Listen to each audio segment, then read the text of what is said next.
All right. We are back here at Song of the Day, coming to you from the Rock Cave. I'm your host, Mark Pierce. It is Saturday after Thanksgiving.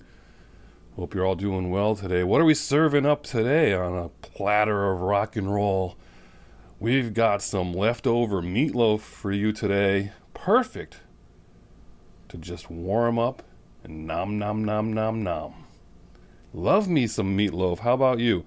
This is no secret. We've talked about it before. I am a huge Meat Loaf fan. I don't know that I know fans of Meat Loaf as much as I am. I just love his music. Always have since really college. True story. So we're going back to 1993 when his comeback album and song single is at number one for the fourth week in a row. I'd do anything for love, but I won't do that. What a massive hit this was in 1993. This comeback is amazing. Again, this thing went to number one in like 28 countries. The single sold over 1 million copies. This was a big deal. Who remembers what a big deal this was? It was just a big deal.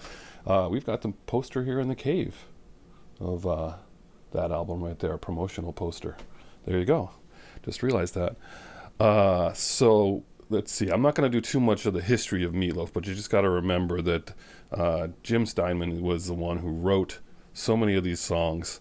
And if you ever want to hear his story, because he wrote songs, he wanted to be the singer of the songs. He was not successful as a singer, so he started writing for other people, but he also tended to bring stuff back from when he wanted to be a singer and made things hits for other people. So you just need to go listen to Hit Parade on your podcast app and find the one that's called Turnaround Bright Eyes Part 1 and 2.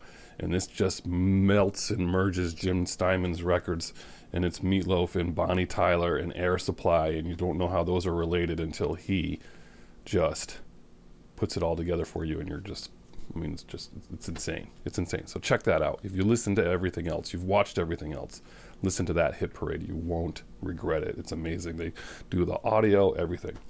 Anyway, so after a breakup and after a tough time for Meat Loaf, they get back together finally and put together Bat Out of Hell 2, Back into Hell, and no one expected this to be a hit. Nobody did.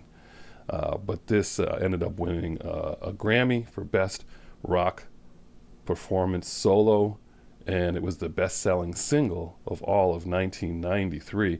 That's Todd Rundgren in the background, one of the background non-vocals in the background.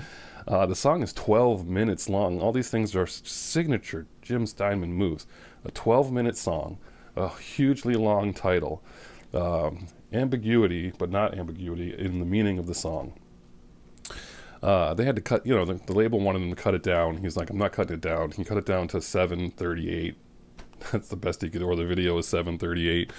The video was directed by Michael Bay. Yes, Armageddon, a fame that basically so many albums, so many movies.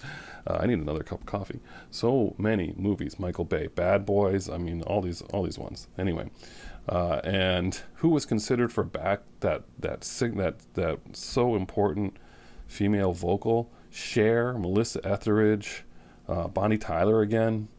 They were all considered. In the end, they used this Lorraine Crosby, who he ends up signing to his label, but she had done the vocals as like a run-through, as like just a practice. And so 6 months later, they said, hey, can we use your vocals?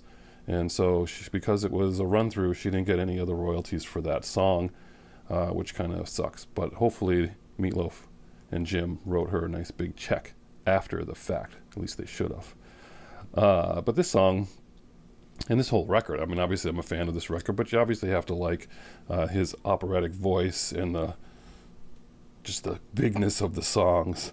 And of course the video was, more like something to do with Phantom of the Opera.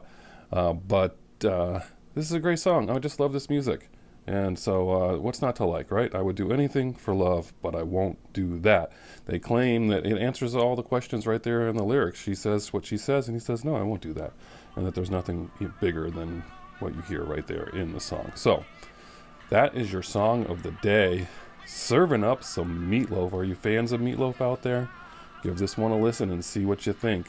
If you haven't heard it in a long time, go for the 12-minute version and just pour yourself that cup of coffee to go with your Meat Loaf. Enjoy your day. If you're heading out to get Christmas trees like us, hope you get a good one. And as usual, I'll catch you on the flip side.